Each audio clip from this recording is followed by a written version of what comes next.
Yo, what is up guys, zkarma here and welcome back to another Borderlands 3 video. Today I bring you guys another top 5 video, and these will be the top 5 mobbing weapons for Borderlands 3. The weapons on this list are really good for dealing with multiple enemies at once, and the ranking will work depending on how good they are across all 4 characters. Certain weapons that stand out more on a specific might be in a lower position that you would expect, but we are looking at the bigger picture here. So before we get into my list, if you guys find this video informative or helpful in any way, please help me out by hitting that like button. And if you want to subscribe for more content, that would be awesome as well. So kicking off this list on the number 5 spot, we have the call weapons.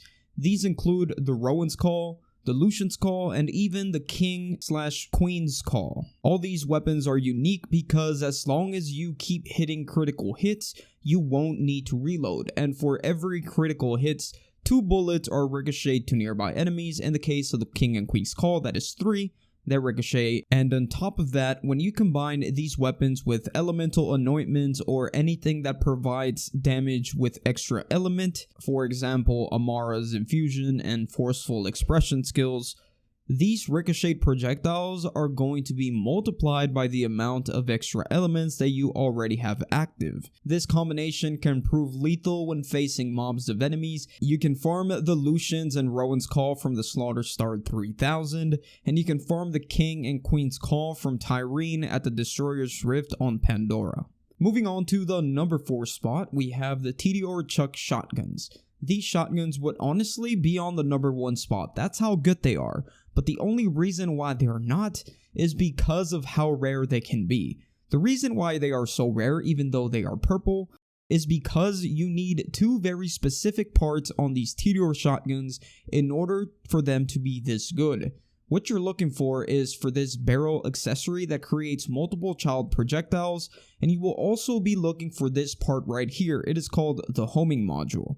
If you have these 2 parts on a TDR shotgun, whenever you reload this weapon and you throw it, it's going to explode, creating multiple child projectiles, and they're going to go and home in on nearby targets, making it one of the best mobbing weapons in this game. You can farm these weapons from any lootable source, anything. You can farm enemies. It's just a world drop. It doesn't have a specific dedicated drop. And you can also farm them pretty effectively from the vending machines at Sanctuary. So just keep safe quitting and checking both vending machines at Sanctuary. Moving on to the number 3 spot, we have the Recursion. This weapon is absolutely insane for mobbing. This weapon shoots out these disc-like projectiles that bounce back and forth between targets, dealing a ton of damage. It's like playing pinball. Additionally, just like the call weapons, ricocheted projectiles are going to be multiplied when you have multiple elements being added with anointments and skills. This just makes for some insane mobbing situations, and sometimes the ricochets are just so much that your game will start dropping frames. This weapon is extremely good on all characters, but it outperforms with Amara and Spiritual Driver Comm. And you can farm this weapon from General Trant at Desolation's Edge on Necrotafeo. Moving on to the number 2 spot, we have the Redistributor. This weapon needs no introduction. If you play this game consistently and you are done with the story, you already know what this weapon is capable of. Every 7th shot with this weapon will be amped, and amped shots will chain to nearby enemies. So basically every 7th shot is going to be chained, creating that mobbing weapon that we know. And now we all know that this weapon works especially well on Zane because his barrier basically amps every single shot, making every single shot chained to enemies.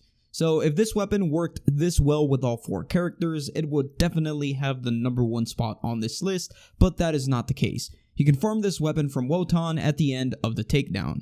And finally, we have the number 1 spot, and this, ladies and gentlemen, belongs to the Brainstormer. You cannot go wrong with this weapon. Since day 1, this has been my favorite weapon to use for mobbing. I even used the level 35 Brainstormer when I was level 50 because I just couldn't find a level 50 version. That's how good this weapon is.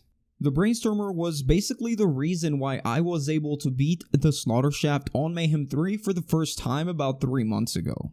And to this day, it carries me on everything that this game has to offer. Whenever you hit an enemy with this weapon, The pellets will have a chance to create a lightning chain that chains with multiple enemies, and it just deals massive amounts of damage. And now with the introduction of new anointments that provide us with extra elements, we can deal multiple elemental damage types at once, making this weapon work very well with every single target.